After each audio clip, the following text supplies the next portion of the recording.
Assalamualaikum warahmatullahi wabarakatuh. Selamat pagi anak-anak. Waalaikumsalam warahmatullahi wabarakatuh. Selamat pagi, Bu. Untuk pertemuan kali ini, kita akan membahas mengenai KD 3.11, yaitu menganalisis pesan dari satu buku fiksi yang dibaca. Tetapi sebelum masuk ke pembelajaran, sebaiknya kita berdoa terlebih dahulu. Berdoa dengan kepercayaan masing-masing, dimulai. Berdoa selesai. Apakah hari ini ada yang tidak masuk? Masuk semua, Bu. Alhamdulillah, berarti kalian sehat semua ya. Sebelum masuk ke pembelajaran analisis pesan dari satu buku fiksi yang dibaca, minggu lalu Ibu telah membahas mengenai pengertian buku fiksi. Kita akan bahas lagi supaya kalian ingat dan paham mengenai buku fiksi. Buku fiksi merupakan buku yang menyajikan kejadian atau peristiwa tentang kehidupan berdasarkan hasil dari rekayasa imajinasi sang pengarang. Kejadian dalam cerita buku fiksi bukanlah kejadian yang sebenarnya ya anak-anak, namun hanya sebatas rekaan atau hayalan belaka. Kalian pasti sudah pernah semua kan membaca buku fiksi? Contoh dari buku fiksi itu ada banyak, seperti dongeng, novel, cerita pendek atau cerpen, fabel, atau bahkan buku naskah drama. Selanjutnya, kita akan membahas mengenai ciri-ciri buku fiksi. Ciri dari buku fiksi yang pertama yaitu ditulis menggunakan bahasa rekaan. Bahasa rekaan maksudnya adalah bukan dari hasil yang sebenarnya dari cerita tersebut, yaitu rekaan dari bahasa sang penulis. Yang kedua yaitu menggunakan bahasa yang bersifat konotatif. Bahasa yang bersifat konotatif yaitu bahasa yang digunakan untuk memperindah suatu ungkapan. Seperti itu. Paham? Ya, Bu, paham. Baik, yang selanjutnya mengenai ciri buku fiksi yang terakhir yaitu di cerita dalam buku fiksi, di dalamnya mencangkup seperti alur, tema, tokoh, setting, dan sudut pandang. Itu biasanya disebut dengan unsur intrinsik buku fiksi. Selanjutnya, Ibu akan menyajikan sebuah teks buku fiksi yang berupa fabel. Ibu minta salah satu dari kalian untuk membacanya ya.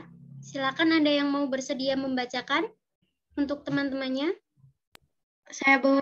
Kelihatan tidak ya? Kelihatan, Bu.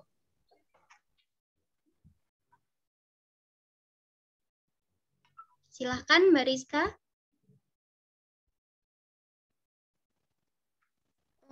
Harimau yang sombong.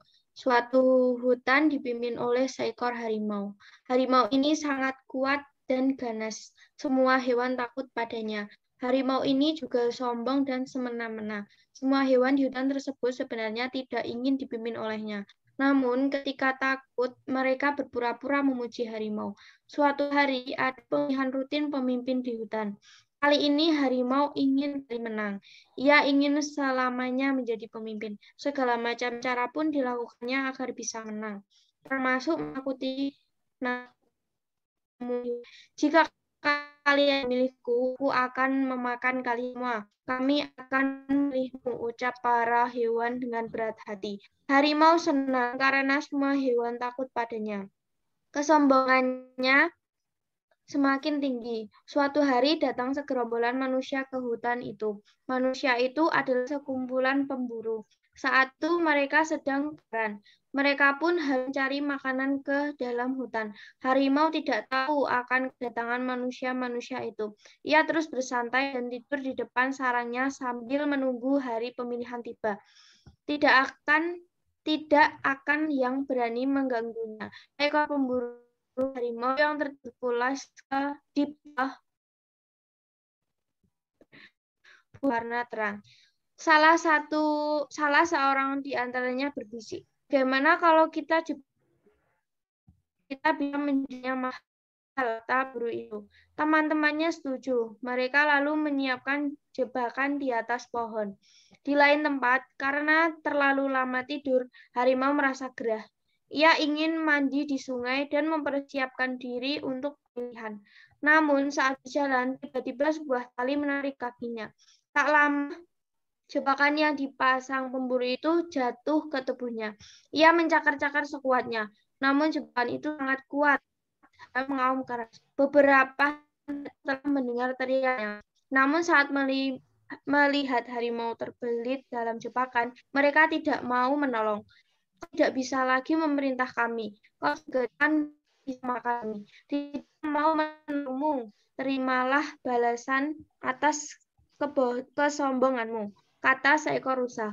Harimau marah, namun tak bisa melakukan apa-apa. Setelahnya, para hewan bubar. Ia sangat kesal dan marah. Namun, akhirnya sadar bahwa yang dikatakan rusa itu benar. Ia terlalu 16 sombong juga suka mengancam. Sehingga tidak ada hewan yang menyukainya. Semua hewan membencinya. Nah, bagus. Terima kasih ya Mbak Rizka telah bersedia membacakan teks fabel untuk teman-temannya. Nah, sekarang Ibu minta kalian untuk menentukan unsur intrinsik dari teks fabel ini.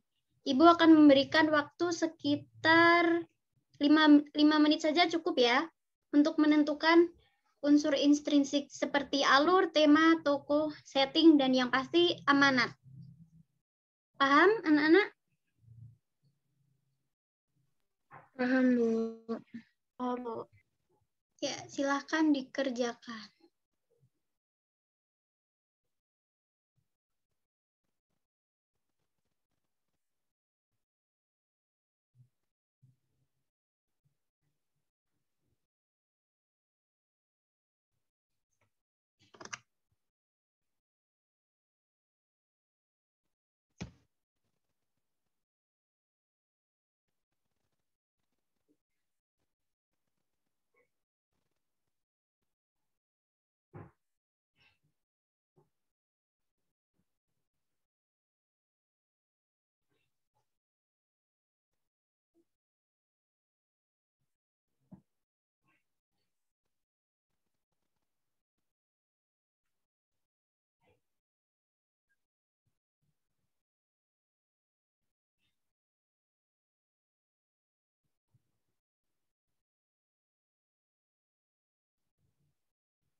Gimana? Sudah selesai, anak-anak?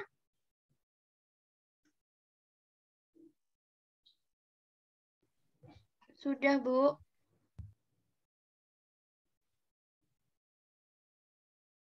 Baik, kalau sudah, Ibu minta salah satu dari kalian mempresentasikan jawabannya tentang unsur intrinsik dari teks fabel harimau yang sombong ini. Ada yang bersedia?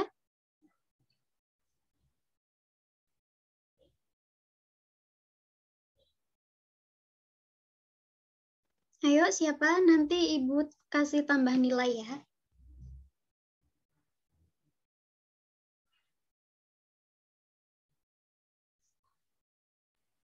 Saya coba menjawab lagi, Bu. Boleh? Boleh, silakan Mbak Rizka.